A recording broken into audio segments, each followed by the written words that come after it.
Speaking of Scaramucci, before we get to the New Yorker piece,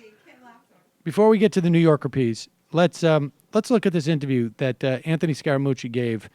Did he give this yesterday? Yesterday morning. This is how he started. Yesterday fucking morning. Now, last night I was on the phone with Ryan Lizza. Hey. Now, you're not an Italian, so I'm going to talk to you anyways. Hey, but at least she's a fucking broad. All right, here you go. Here's Scaramucci, who is, look, folks, he's just getting his sense of where, how to do this. Here he is explaining how Donald Trump is not part of the elite. He's part of the elite, but he's not part of the elite. And Scaramucci is not part of the elite, but he became part of the elite, and then he got confused about being an elite, and then he missed it. So here he goes. So here's what's going to happen. Donald Trump is not elite. We're going to move on. The business side or the politics side or the inheritance side. What part of Donald Trump? Many people in the UK don't understand that. There's so many things about the president. He's a celebrity. How about He's the a billionaire. cheeseburgers? How about the pizza that we're... Everyone eats cheeseburgers and pizzas. What are you talking about? See, you grew up in a middle-class family, okay? Hold on for 1 second. Let's go back. Let's go back here. So just to be clear, pizzas, cheeseburger, not part of the elite. Could someone please make a note of that? Because I got news for you. Guess what I had for dinner last night? Pizza. Wow. And I like how she says everyone eats that. That makes no sense. Classic BBC style. Oh, yes, so elite. How about the pizza that we're... Everyone eats cheeseburgers and pizzas. What are you talking about?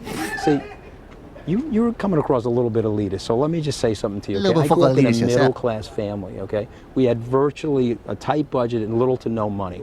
I spent 30 years of my life... We had virtually a tight budget. It was virtually a tight budget. Hey, not for nothing. You're coming across a little fucking elitist yourself. We nearly had a tight budget. You understand what I'm saying? And if you don't follow what I'm understand, saying, we had nearly a tight budget every night. Cheeseburgers or pizza. Cheeseburgers or pizza. That's what we're going to have. What are we going to have for tonight? Cheeseburger, pizza. Could we save money if we didn't have cheese on the burger? No, we're going to do that. God. Little to no money. I spent 30 years of my life trying to get into the global elite so I could stand here and serve the president. And I missed the movement. You know why I missed the movement? Is I tunneled myself into elites. And we had this circular conversation about what was going on, which was completely wrong. Donald Trump is not elite, then. He's not an elite. Oh, very much so. He's both. No.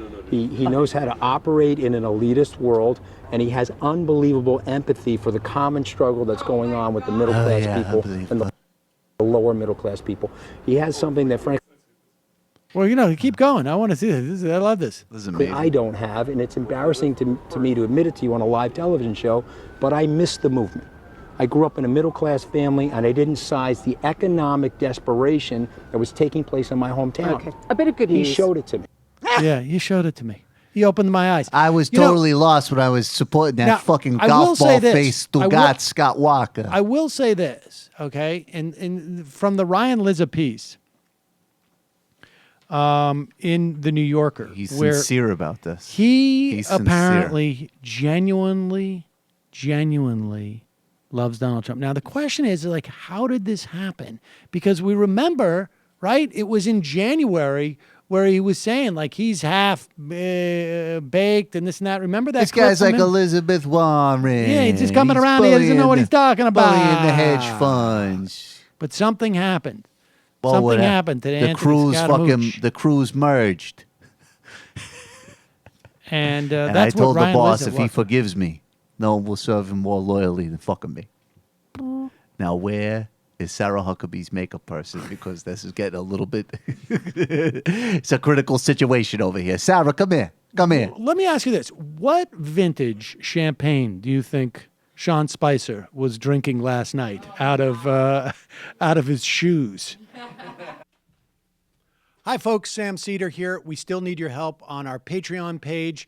YouTube ads have come back, but not nearly as much as we had before. So if you can help us out, any little bit helps. Head over to our Patreon page right at this URL, and you'll help us keep helping you by making videos